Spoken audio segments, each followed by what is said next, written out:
Hey guys, welcome back. It's Julie, and today I want to do a tiny little plant haul and some care tips. Because we got all these plants, now how do we take care of them?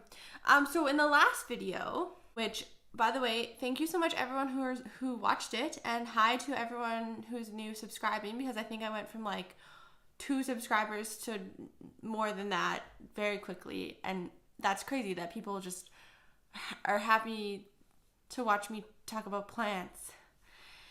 It's awesome. So hey, and thanks. And I actually wrote some notes down because I realized that, if people are actually going to watch, I better organize my thoughts a bit and make some sense. So anyways, in my last video, you remember I was talking about this little green oxalis, or shamrock plant it's also called, and how I originally I had it on my wish list, but the purple one is the one I want. But when I was at Home Depot, they didn't have the purple one, just the green one, and I thought I better pick it up because it looked really great. And it's nice and fluffy, and I love it, and it looks really cool. It's still blooming. And I'm not even joking you, 3 days after that video, after I picked this up, I was in Home Depot again, and I saw a whole flat of these. So this is the purple shamrock plant that I originally wanted, and they had it in stock. And the reason why I wanted to do this video is because if anyone wants one of these plants, now is the time to get them, because they are called, AKA the shamrock plant. And we are March 11th, coming up on St. Patrick's Day in a week, so the stores should have them, or there's a better chance that stores have them now than any other time of the year. And so when you pick them up, how to take care of them. So I did some research because I really didn't know how to care for these, because these are a little bit different than a lot of other typical house plants. So we're going to talk about that really quickly. Number one, first of all, you can plant these outside. They're not just house plants. I guess that's true with a lot of house plants. It just depends on where you live. I live in Canada, where it's very cold. We are out of the polar vortex now, and we are in the plus single digits. So it is good times here, but still it's cold. Point of my story is plants like this don't survive year round, because I think we're in a zone 4A, 4B, something like that. And if you want to plant these plants outside in your flower beds and have them live all year round, then you would need something like, I have 2 conflicting zone ranges. So one article I read said zone 6 to zone 11.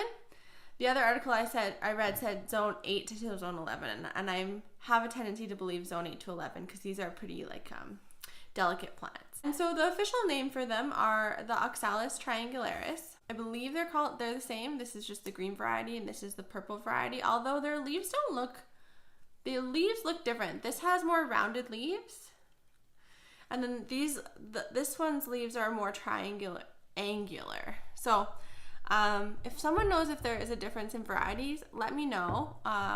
I would love to find out, because I couldn't figure that out from the research that I did. I do know there are a lot of varieties, and that's another thing to watch for. If you do plant oxalis varieties outside, just make sure they're not the invasive kind, because they will take over your flower bed.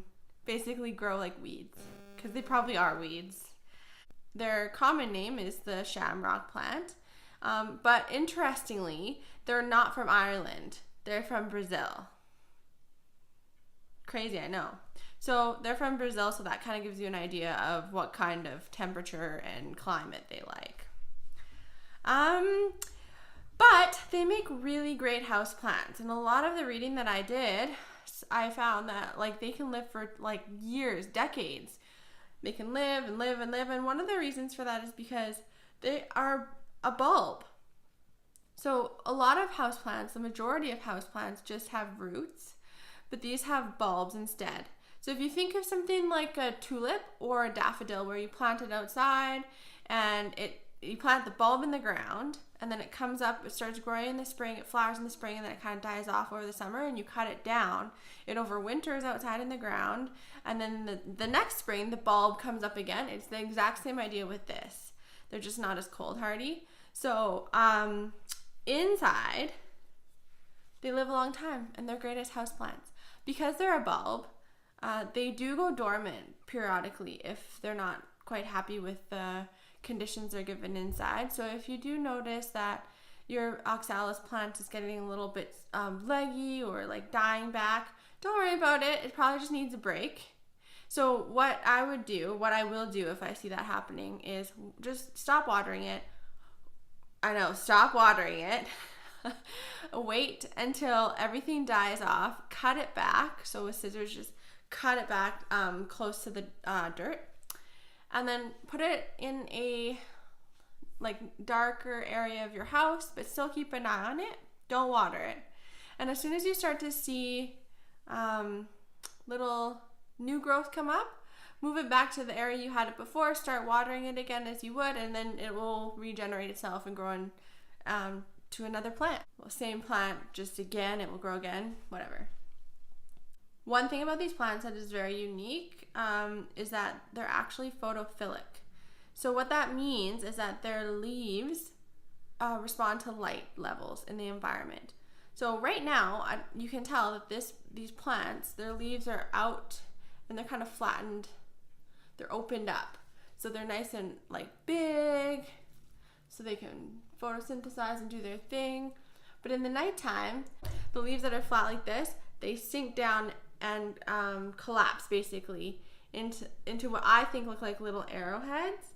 So that is really interesting. There's a lot of cool time-lapse videos on the internet, so check those out if you want to see. But if you get your own, you can see it in real life. Very cool. So just general care. First of all, they like, inside as houseplants, they like medium to bright indirect light. The brighter light you can give them, the better. If they're in direct light, that's no good. Their leaves would probably burn. You don't really want that.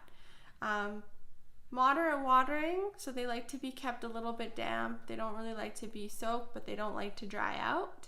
Not too wet, not too dry, just right. And as far as temperature goes, they like it a bit cooler than other houseplants. So if you do have a cooler place, then that's perfect. Fertilize every so often, once a month or so, with regular houseplant fertilizer when it's growing. Don't fertilize it when it's dormant. The one other thing about this plant is that although it's beautiful, it is toxic to pets. So if you have cats or dogs or something and they like to eat plants, either keep it high out of reach or maybe just think twice about getting this one because you don't want to risk that. So yeah, that's all I have about these little guys. I'm really, really happy. I figured because now I have two, basically an expert. So that's why I wanted to hop on here and give a little bit of info on care tips. Yeah, if anyone has anything to add, let me know below. I'd love to hear about it. There isn't a ton of information about these guys on the internet.